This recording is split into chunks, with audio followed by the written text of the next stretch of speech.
aqui no Facebook já iniciou. Você aqui está no Instagram e YouTube. Vamos lá. Deus esteja nos abençoando mais um estudo. Vou esperar o pessoal ir chegando. A gente vai estudar hoje 1 Pedro, capítulo 4, do verso 1 ao verso 6. 1 Pedro, capítulo 4, do verso 1 ao verso 6. Vou esperar o pessoal chegando. 1 Pedro, capítulo 4, do verso 1 ao verso 6. Então, você que está aí chegando, vá pegando a sua Bíblia. 1 Pedro, capítulo 4, verso 1 a verso 6. Esperar o pessoal.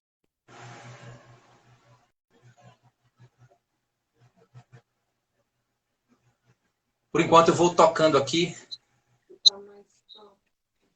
Oi, boa noite. Oi, boa noite. Eu vou tocar aqui um louvor, certo?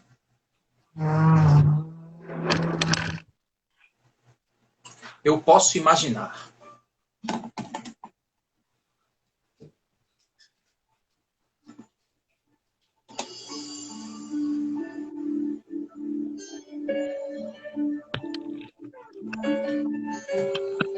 Medita essa letra. Vamos nos preparando para a mensagem.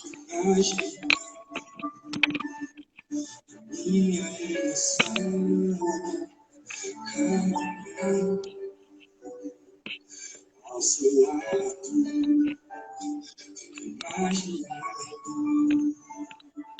quando eu estiver contemplando sua face, fico imaginando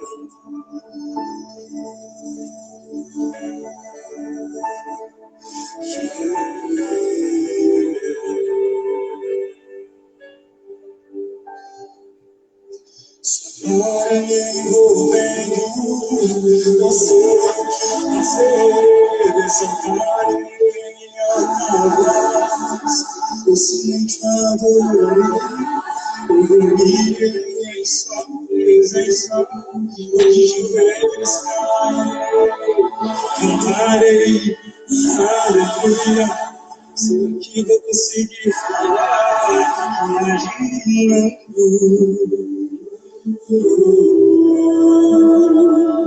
Fico imaginando.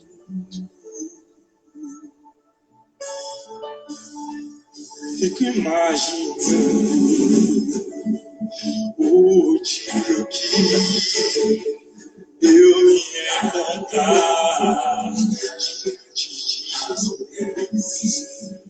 Imaginando quando tu for para sempre pra tua Deus.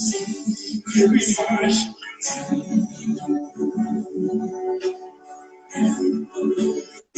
fico imaginando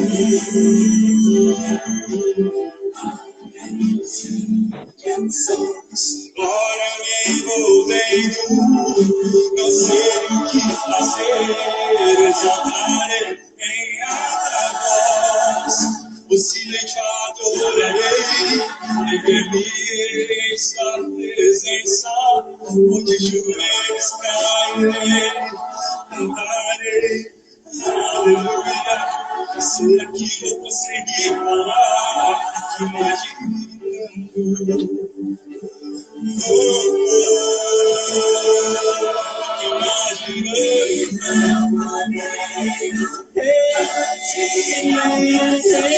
Sozinho não sei o que fazer, foi só para mim, o silêncio adorarei, erguer-me em sua presença, onde joelhos cairei, cantarei, aleluia, será que vou conseguir falar, imaginando,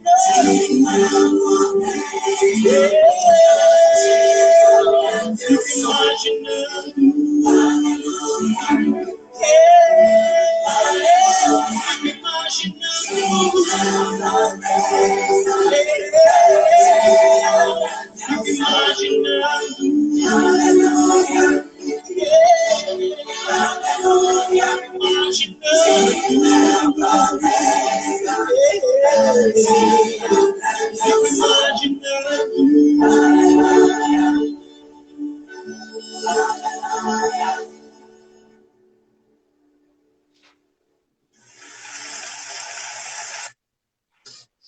Amém. Vamos orar para a gente iniciar? Hoje a gente vai estudar 1 Pedro, capítulo 4, do verso 1 ao verso 6. 1 Pedro, capítulo 4, do verso 1 ao verso 6. Então, fica aí ligado para a gente iniciar o nosso estudo. Oremos. Senhor Deus, Pai misericordioso, Deus grandioso, poderoso Deus. Estamos aqui, Senhor, para clamar, Senhor, te pedir, Pai, fala conosco, Senhor. Usa a tua palavra para falar aos nossos corações, como ela deve assim falar aos nossos corações. E usa como instrumento teu, Pai, para falar aos corações daqueles que estão nos assistindo nesse momento. Tua graça, tua misericórdia, tua bondade, Pai, se faça presente em nossas vidas. Peço, Pai, tem misericórdia de nós, derrama a tua graça sobre nós. Nos ajuda, Senhor, a sermos consolados pela tua palavra, a sermos orientados pela tua palavra, a sermos o teu povo nessa terra, Senhor. O teu povo que vive para a tua glória, Senhor. É o que te pedimos em nome de Jesus. Amém. Bem, nós hoje, no mundo que nós vivemos atualmente, nós entendemos que o cristão, nesse mundo consumista que nós vivemos, esse mundo apegado ao ter, ao possuir, esse mundo apoiado na ideia de que eu trabalho para ter o meu sustento, eu compro os meus produtos, eu busco o meu conforto, eu quero ser atendido. Da mesma forma, nós desenvolvemos também um relacionamento com Deus, um relacionamento de consumo, onde Deus ele provê as minhas necessidades, mas não somente as minhas necessidades. Deus também ele está ali para prover as minhas vontades, para me dar tudo aquilo que o meu coração deseja, e não de fato aquilo que eu preciso. E muitas vezes, por desenvolvermos esse tipo de pensamento, esse tipo de relacionamento com Deus, nós caímos no erro de, a partir desse relacionamento de consumo, nós perdemos a capacidade de compreender qual é o verdadeiro chamado cristão. Por que nós existimos? Por que você existe? Por que você está nesse mundo? Você já se perguntou que seria muito mais fácil para nós entregarmos a nossa vida a Cristo, nós crermos no Senhor Jesus como nosso Salvador, nos tornarmos filhos de Deus e simplesmente partirmos dessa terra, sumirmos daqui e irmos para a eternidade. Era muito mais fácil, muito mais simples. Imagina, que maravilha. No momento que você dissesse assim, Senhor, tem misericórdia de mim, sou pecador, me entrego a Ti, Pai, me salva. Automaticamente você saísse desse mundo e fosse diretamente para a eternidade. Que maravilha que fosse assim. No entanto, não é esse o plano e o propósito de Deus. Não foi assim que Deus criou as novas criaturas que servem a Ele como nós. Não foi para isso que Deus enviou seu Filho ao mundo, para simplesmente nos livrar do inferno e da condenação. Salvação não se trata apenas de ser livre da condenação eterna. Salvação se trata de um relacionamento com Deus a partir do Evangelho. Salvação, ela não é simplesmente não ir para o inferno. Se você quer ser salvo, simplesmente porque você quer fugir do inferno, você não encontrará salvação. Porque o verdadeiro arrependimento do Evangelho não é o arrependimento simplesmente dos meus pecados, mas é o arrependimento daquilo que feriu o meu relacionamento com Deus, daquilo que desonrou o Deus que me criou. E esse arrependimento ele vem mediante o Evangelho, e esse Evangelho é o que nos leva de volta a esse relacionamento com o Pai. Salvação é conhecer a Cristo e relacionar-se com Cristo. E esse relacionamento com Cristo produz efeitos visíveis nesse mundo. O apóstolo Paulo ele nos disse, a vida que vivo na carne, agora vivo pela fé no Filho de Deus. Ele disse, para mim, o morrer é lucro, mas o viver é Cristo. Então, meu irmão, se você não somente espera em Cristo apenas nesta vida, você é o mais miserável de todos os homens. A vida cristã, ela se inicia aqui e ela jamais termina na eternidade. Mas a vida cristã não é simplesmente ser livre da condenação. É desenvolver um relacionamento com Deus. E a partir desse relacionamento é evidenciar essa transformação em sua vida a partir do processo de santificação. Por esse motivo, nós perdemos a capacidade de compreender o grande chamado de Deus para a vida cristã. Porque nós achamos que salvação é só ser livre do inferno. Nós achamos que então somos salvos para ser livre do inferno. Então, enquanto eu estiver aqui, eu estarei recebendo de Deus os benefícios que Deus está para me dar. Mas o apóstolo Pedro aqui tem nos apresentado em nossa série de estudos em 1 Pedro que a vida cristã é uma vida de peregrinação. Nós estávamos perdidos em nossos delitos e pecados. Nós estávamos mortos. Nós estávamos caminhando para a destruição eterna de todos aqueles que se levantaram contra o seu Criador. A criação, ela está condenada ao inferno, à destruição. E todos aqueles que se rebelaram contra o Senhor lá em Adão, e que possuem em sua natureza o pecado, estes serão condenados eternamente. Nós estávamos neste rebanho de condenados, como diz Chicó, lá do Alto da Compadecida. Nós estávamos nesse rebanho de condenados, trilhando em direção ao caminho da perdição, vivendo as nossas vidas conforme o nosso coração, nos achando corretos, nos achando justos, nos achando muito bons, pensando mais em nós do que nos outros, buscando mais os nossos benefícios, adorando a nossa própria carne, adorando a nossa própria destruição. Mas Deus não nos destinou para a ira, mas nos predestinou conforme o seu Filho, beneplácito de sua vontade. Nos escolheu nele, em Cristo, para sermos santos, irrepreensíveis, para sermos diferentes. Meu irmão, se você hoje conhece a Cristo como teu Salvador, deixa eu te dar a boa notícia do Evangelho. Você não irá para a condenação eterna. E se a tua alegria é simplesmente porque você não será condenado eternamente, essa sua alegria ainda não é completa. Porque a maior alegria na vida cristã não é não ir para a condenação eterna. A maior alegria da vida cristã é relacionar-se com um Pai amoroso, com um Deus que nos dá significado, nos dá alegria, nos dá sentido. E nos torna passageiros nesta terra, mas não passageiros para a condenação, mas passageiros para a salvação. Nós estamos peregrinando nesta terra. E esta terra, então, como um mundo que jaz no maligno, com um sistema que é dominado pelo anticristo, ele se levanta contra os filhos de Deus. Nós, irmãos, para esse mundo, somos como um vírus para um corpo. O corpo deseja expulsá-lo, é um corpo estranho. Nós somos um corpo estranho para esse planeta, porque não somos daqui. Então, meu irmão, entenda isso, que o sistema do mundo irá se levantar contra os filhos de Deus. Mas nós estamos peregrinando por essa terra. E o apóstolo Pedro, ele diz isso claramente para nós.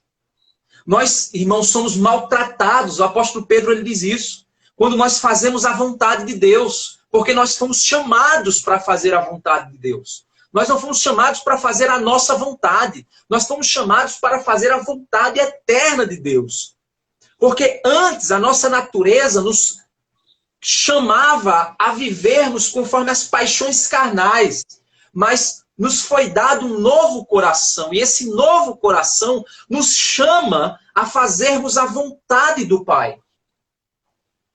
E aqui Pedro usou o exemplo de Noé para dizer que Noé também fez a vontade do Pai. E por isso Noé foi perseguido. Mas por causa da arca, aqueles homens que não acreditaram, não se submeteram a Deus, foram condenados. Da mesma forma, Pedro nos colocou a ideia de que Cristo também é a nossa arca. E nós pregamos a Cristo, nós somos batizados nas águas, simbolizando a nossa morte. Nós já morremos para esse mundo. E o mundo zomba da nossa fé. O mundo distorce a nossa fé. O que nós vemos mais hoje é a intensificação das heresias. As pessoas buscam a Deus pelo conforto próprio. Elas buscam a Deus tendo somente a sua vontade como foco, a vontade própria dela. Ela quer preencher o vazio emocional dela. Ela vai para Jesus, porque Jesus preenche. Então, eu não busco a Cristo porque Cristo é tudo o que eu preciso. Eu busco a Cristo porque Ele vai me dar o que eu preciso. É assim que muitas pessoas buscam a Deus. Elas não buscam a Deus porque Deus tem valor. Elas buscam a Deus porque Deus tem poder para dar a ela o que ela quer. O que ela acha que precisa. Esse é o relacionamento que muitas pessoas têm desenvolvido com Cristo. E da mesma forma que Cristo é a arca, nele muitos serão salvos, mas também, por não se submeterem a ele, muitos serão condenados. Pedro nos mostrou isso. E Pedro, ele também nos ensina agora que a nossa vida deve viver segundo a vontade de Deus. Vamos lá para 1 Pedro, capítulo 4. A gente vai ler hoje do verso 1 ao verso 6. 1 Pedro 4, do 1 ao 6. Ora, tendo Cristo sofrido na carne, verso 1, estejam também vocês armados do mesmo pensamento. É interessante você compreender isso, porque nós devemos desenvolver a mente de Cristo. A palavra de Deus nos ensina isso. E Pedro está nos dizendo que Cristo ele sofreu na carne. Enquanto esteve aqui, ele sofreu porque ele levantou-se contra o sistema secularizado. Tanto o sistema religioso secularizado, quanto o sistema político secularizado, contra o desvio do templo, contra o desvio da fé verdadeira. Jesus se levantou condenando a religiosidade vazia, condenando os pecados dos homens. E Cristo, por ter apresentado a verdade, ele foi crucificado por isso. E ele sofreu na carne, porque quando Cristo, sendo perfeito, ele manifestou a perfeição nesse mundo imperfeito, o mundo imperfeito rebelou-se contra a perfeição de Cristo e condenou o Cristo. Por causa do nosso pecado, ele foi morto. Por causa do pecado do sistema, ele foi morto. Por causa do pecado que jaz nesse mundo, ele foi morto. Ele foi condenado. Porque ele se entregou e ele sofreu na carne. E aí, da mesma forma, não sei se você está percebendo que Pedro está nos dizendo o quê? Não queira ser diferente do teu Senhor. Não queira que o seu Senhor, não queira ser maior que o seu Senhor. Porque se o seu Senhor sofreu na carne por ser quem era, por que você acha que você não irá sofrer na carne por ser cristão? Cristo, ele nos resgatou da condenação que este mundo que está prevista para esse mundo. Mas ele está fazendo em nós a vida dele. E essa vida que nós vivemos na carne é para sermos a cópia de quem Cristo é. Testemunharmos a Cristo em nossa vida. E da mesma forma como Cristo foi perseguido, porque pregou a verdade, viveu a verdade, os crentes também serão perseguidos. Então, meu irmão, põe uma coisa na tua cabeça. Não existe evangelho confortável. A igreja brasileira estava confortável. A igreja nos países mais ricos estão confortáveis. É muito fácil sair de sua casa, pegar seu carrinho, ir lá para a sua igreja, tocar, cantar, fazer parte de um ministério. É muito fácil isso. É um evangelho light. Esse é o evangelho que nós temos vivido. É um evangelho onde você é crente no meio dos incrédulos. Ninguém percebe nem que você é crente. Os crentes de hoje não incomodam. Os crentes de hoje, eles são vistos como iguais ao mundo. O evangelho é só mais uma religião no mundo. Essa é a realidade. E Pedro nos convida e nos chama e nos diz aqui: Cristo sofreu na carne. Estejam também vocês armados. Armem-se. Desenvolvam. Tomem para si o mesmo pensamento. O evangelho é o chamado à dor e ao sofrimento por desgarrar-se deste mundo. O evangelho é o chamado à morte da própria carne. O evangelho é o chamado à destruição do ego, da vaidade, do orgulho, da autossuficiência, da autonomia. O evangelho é a morte do eu. Cristo sofreu na carne. Armem-se com o mesmo pensamento. Os crentes hoje são fracos. Quando chove, ai, não vou para a obra de Deus hoje não vou louvar a Deus não vou para a igreja porque está chovendo. Ai, eu estou com dorzinha de cabeça, não vou hoje não. Este é o evangelho fraco que nós vivemos hoje. Vocês já pararam para pensar, meus irmãos, que a mão de Deus, você pode... Eu não quero falar do mundo, não. Quero falar da igreja.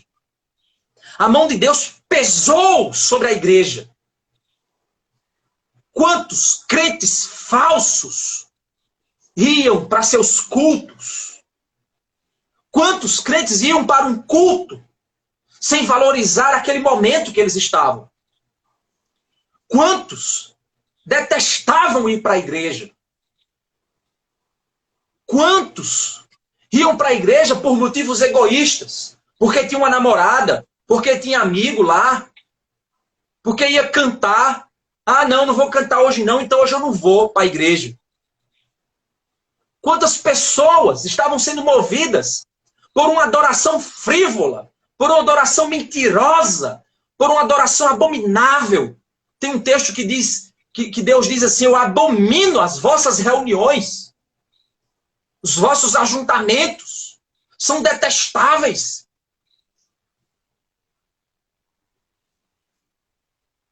Todo domingo eram abominações a Deus. Milhares de pessoas iam para suas igrejas fazerem cultos antropocêntricos, cultuarem o próprio ego, se mostrarem, fazerem fofocas, pregarem a discórdia. Quantas pessoas iam motivados pelos sentimentos mais horríveis de um coração miserável e pecador. Essas pessoas iam para a igreja todo domingo e Deus sentia o aroma fétido da adoração podre de muitos crentes. Milhares de crentes, milhares de igrejas colocavam um aroma fétido de seus ajuntamentos miseráveis. Era isso que acontecia. E sabe o que Deus fez? Basta! Basta! Não quero mais! E hoje, nós estamos em nossas casas, impedidos da adoração, impedidos do ajuntamento. Você pode ficar com suas bobagens aí, dizer assim, não, mas é porque é o governo, não, mas é porque é a esquerda e a direita. Deixa de ser besta, rapaz, é a mão de Deus. Se ele usou a direita, se ele usou a esquerda, deixa de tua bobagem. É a mão de Deus que está agindo, mostrando para mim e para você que nem eu nem você valorizava o ajuntamento como deveria. Porque nós não temos a mesma mente de Cristo, precisamos urgentemente desenvolver a mente de Cristo em nossa vida. Pedro diz que o sofrimento foi algo real para Cristo. E nós precisamos também ter a mesma mente. Pois aquele que sofreu na carne rompeu com o pecado. Nós fazemos aliança com o pecado para não sofrer. Essa é a verdade. Quantas igrejas estão aí, seus músicos, com pecado dentro da igreja, em adultério, pastores em adultério, crentes em pecado, e os pastores fazendo vista grossa ao erro dos outros, pensando em números de membros ao invés de santidade ao Senhor, recebendo membros em pecado, com vidas miseráveis, sem nenhum pingo de arrependimento a Deus em nada, como Zaqueu, que quando se arrependeu devolveu tudo que havia roubado. Aí isso é arrependimento. Os crentes hoje não. Quando tem problema eles mudam de igreja. E o pastor da outra igreja recebe. Recebe o cara errado. Porque está mais preocupado com número do que com santidade. Isso é a realidade. Nós estamos fazendo as pazes com o pecado. O que é que Pedro diz aqui? Cristo sofreu porque ele rompeu com o pecado. Ele sofreu na carne porque ele quebrou os efeitos do pecado. E rasgar o pecado da nossa carne dói. Dói. Isso doeu nele. E hoje nós fazemos as pazes com o pecado. Nós vemos o irmão em pecado. Não, não vou falar nada para ele não, porque para não perder a amizade. E a palavra de Deus diz, se teu irmão pecar contra ti, vai entre ti e ele só e repreende o meu irmão. Mas hoje não, nós ignoramos isso. Nós fazemos as pazes com o pecado para não perder a amizade de ninguém. Nós fazemos as pazes com o pecado porque eu gosto daquele menino, eu gosto daquela menina, não tem problema não se ele é incrédulo. Eu posso namorar com ele, eu posso namorar com ela, não tem problema não. Pecado. Você está fazendo as pazes com o pecado. Na hora que vem o sofrimento, ao invés de você romper com o pecado como Cristo fez, você faz as pazes com o pecado e aceita para não sofrer, para não ser perseguido. Essa é a geração de crente, que no domingo vai para a igreja adorar a Deus e dizer que estão servindo a Deus. Tomam a ceia, tocam nos grupos de louvor, dão aula às crianças. São esses, com as mãos sujas, que estão fazendo isso. E nós fazemos as pazes com o pecado. Jesus, vou ler de novo o verso 1. Ora, tendo Cristo sofrido na carne, estejam também vocês armados do mesmo pensamento, pois aquele que sofreu na carne rompeu com o pecado. Por que ele fez isso? Por que Cristo sofreu na carne? Por quê? Verso 2. Para que no tempo que lhes resta, para você, o tempo que resta a você na carne, enquanto você está aqui nesse mundo, vocês não vivam mais de acordo com as paixões humanas, mas segundo a vontade de Deus. Ou seja, Cristo sofreu na carne para que você, meu irmão, rompa com o pecado também. Não seja amigo do pecado. Foi para isso que ele morreu. E o poder dele, com certeza, te libertou. E se você hoje é amigo do pecado, é porque você quer. Das duas, uma. Ou você é um crente fraco e precisa se fortalecer em oração, leitura da palavra, comunhão com os santos, ou você nem crente é. Porque você precisa entender que filho de peixe, peixinho é. Filho de Deus é crente. Se Deus é santo, eu preciso ser santo. O meu homem carnal ainda está aqui. Esse pedaço de carne ainda está aqui. por algum tempo. Mas o homem interior já não é mais aquele. É outro. Livre. E por isso eu preciso romper com o pecado. Porque eu fui liberto do poder dele. Então não posso mais viver, meu irmão, de acordo com as paixões do meu passado. Não!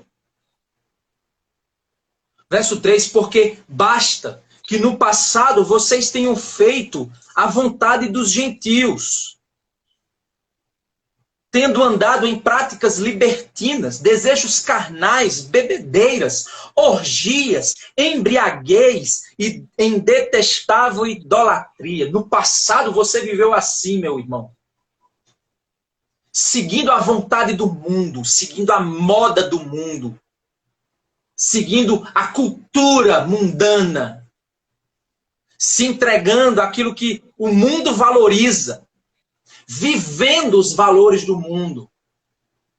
No passado você vivia assim. Se o mundo dissesse assim, peraí. Aí, não, eu também sou assim. Ah, não, beleza, ótimo, maravilha para você. Mas hoje não. Hoje o mundo vai olhar para você e vai dizer, peraí. Por que você é diferente? Olha o que é que o texto diz. Verso 4. Por isso, falando mal de vocês, estranham que vocês não se juntam com eles no mesmo excesso de devassidão. Eles reclamam porque você não anda junto com eles. Jovem crente, você que tem muito amiguinho do mundo, deixa eu te fazer uma pergunta. Você incomoda os teus amiguinhos do mundo ou você é legalzão para eles? Se você não incomoda os teus amigos do mundo, meu amiguinho crente, você fez as pazes com o erro. Você fez as pazes com o pecado. Porque o que o texto está nos dizendo aqui é que quem vive num mundo praticando o pecado e o erro e aquilo que será condenado, eles falam mal dos crentes. Eu lembro muito bem, eu jovem, eu lembro disso. Tinha aquela rodinha de colega na faculdade ali, conversando. Normalmente conversando de farra, bebida, droga e mulher. Eu lembro que eu chegava com meus caderninhos, com minha bolsinha. Quando eu me aproximava na biblioteca e sentava, o assunto deles parava na hora. E eles ficavam com cara feia. Como se dissesse assim, chegou o santo.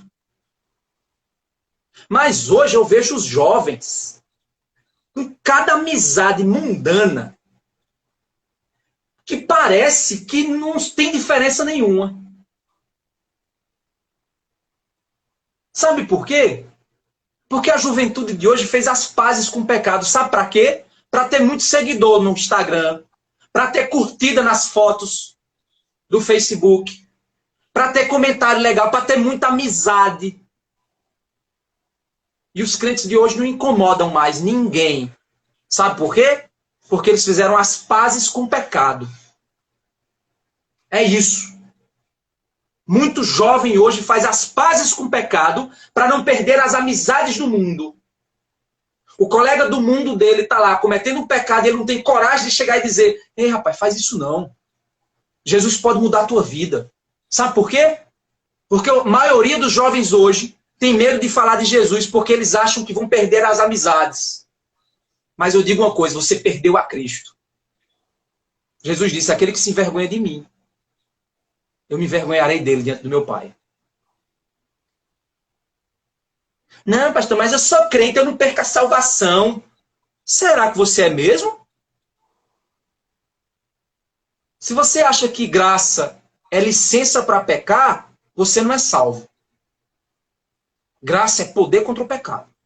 Não é licença para pecar. Você está entendendo isso? Então, meus irmãos, o verso 4 nos diz que eles falam mal de nós, porque nós queremos viver uma vida correta. Vige, já vai de novo para a igreja. Ai, agora, se tu fosse para farra, ninguém ia reclamar. Tá lendo essa Bíblia de novo, é? Que nada, rapaz, para com esse negócio, tu vai ficar doido. É isso que os incrédulos dizem. Agora, se você estivesse assistindo um filme pornô, ninguém estava falando mal de você. Postando safadeza no Instagram, foto sensual, ninguém falava mal de você. Sabe por que é que tem muita menina que sai postando foto sensual? Porque ela fez as pazes com o pecado. Ela quer ser adorada pelo mundo e não pelo Senhor. Ela quer ser vista, adorada pelo Senhor, não, mas ela quer ser adorada pelo mundo e não agradar ao Senhor. Porque o que interessa para ela é o que o mundo pensa dela, não o que Deus pensa, não o que Deus quer. E o pior, sabe o que é? É que o mundo, os incrédulos, falam mal de nós, porque nós queremos viver uma vida santa. O pior é você ver crente aplaudindo o pecado do incrédulo. Isso é o mais triste, terrível que eu vejo. Às vezes eu vejo, por exemplo, uma mocinha vai lá, posta uma foto sensual, empinando assim o bumbum para trás, aí vai lá, as crentes, gata, linda, maravilhosa, continua se expondo, vai, continua no teu pecado, vai. Quando você cai na condenação eterna, vai, amiga, eu te amo, tu é meu amor, é isso. A contradição do mundo. Os amigos, os rapazes, vê o outro colega lá compartilhando uma coisa ruim, e ele não vai lá dizer, ei, amigo, faz isso não, cara, isso é errado. Não, para não perder a amizade. Eu tenho que parecer descolado, igual a galera. Eu vejo, tem jovem que compartilha mais palhaçada do que texto bíblico. Eu já percebi isso. Mas pinta de santo. Se pinta de santo. Mas é porque é pra galera não me achar chato. Então tem que ser descolado pra galera. Meus irmãos, põe uma coisa na tua mente. O mundo detesta o crente. Você nunca vai agradar o mundo. Você nunca vai agradar o mundo.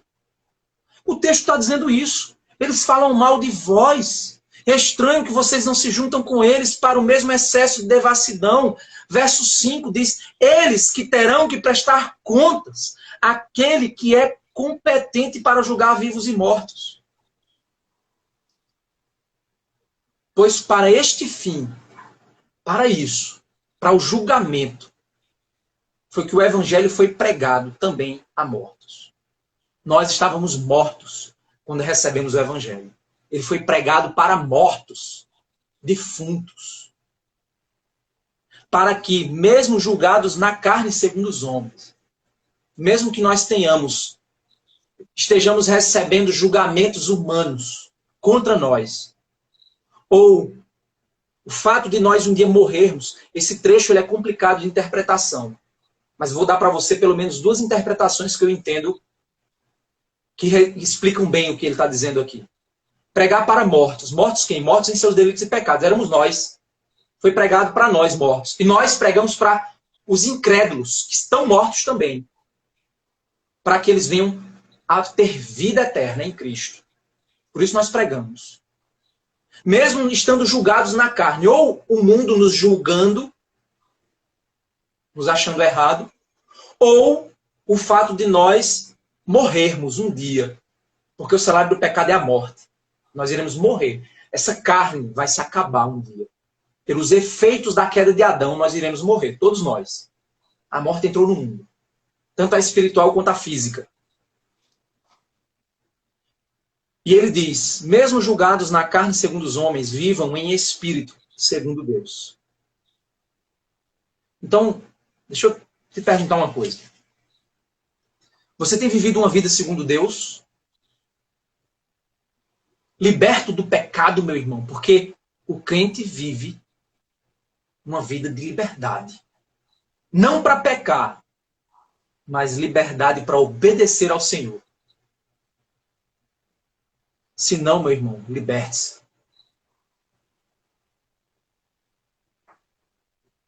Você tem vivido uma vida correta? Você tem tentado viver uma vida de crente verdadeiro? Mas por causa disso você tem sido difamado, desprezado, colocado de lado nas amizades. É interessante que isso acontece até dentro das igrejas. Vocês sabiam disso?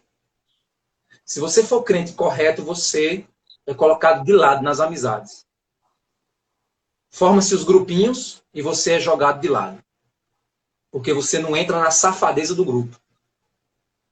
E aí o grupo acha que você é muito metido a santo. Acontece também.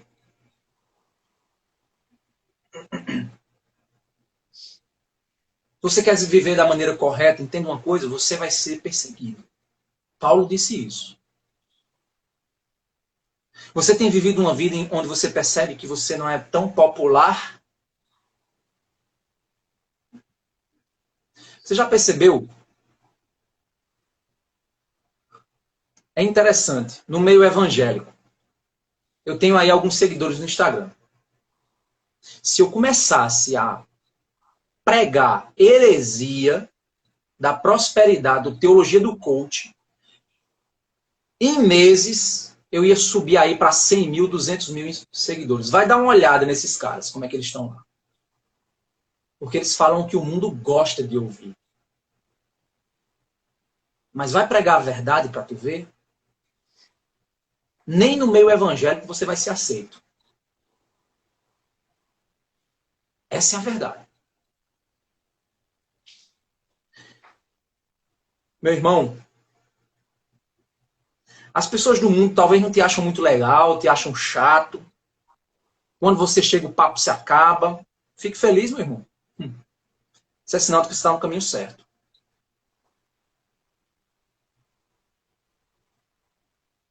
Essa é uma condição da vida cristã. Não é uma opção. Entenda uma coisa, não é opção. Enquanto você estiver na carne, meu amigo, você vai ser tentado pelo pecado. O mundo vai te desprezar porque você não vive igual a ele. Vão te perseguir. Então, esse evangelho confortável que você quer viver, ele não existe. Ele não existe. Então, entenda isso. Alegre-se no Senhor. Porque é assim que nós vivemos em espírito, segundo a vontade de Deus. A gente tem que se alegrar na vontade de Deus. A nossa alegria não é estar sendo aceito pelas pessoas. A nossa alegria é que Deus nos aceitou. A nossa alegria não é receber os aplausos dos homens. A nossa alegria é ter um nome escrito no livro da vida. E a vida que eu vivo aqui, eu devo viver para a glória de Deus. Não porque é uma opção. Deus não está dando para mim uma opção. Entenda isso. Viver para a glória de Deus não é opção, meu irmão. É resultado da santificação. É consequência da obra de Cristo. Se você não vive uma vida de santificação, você não é crente.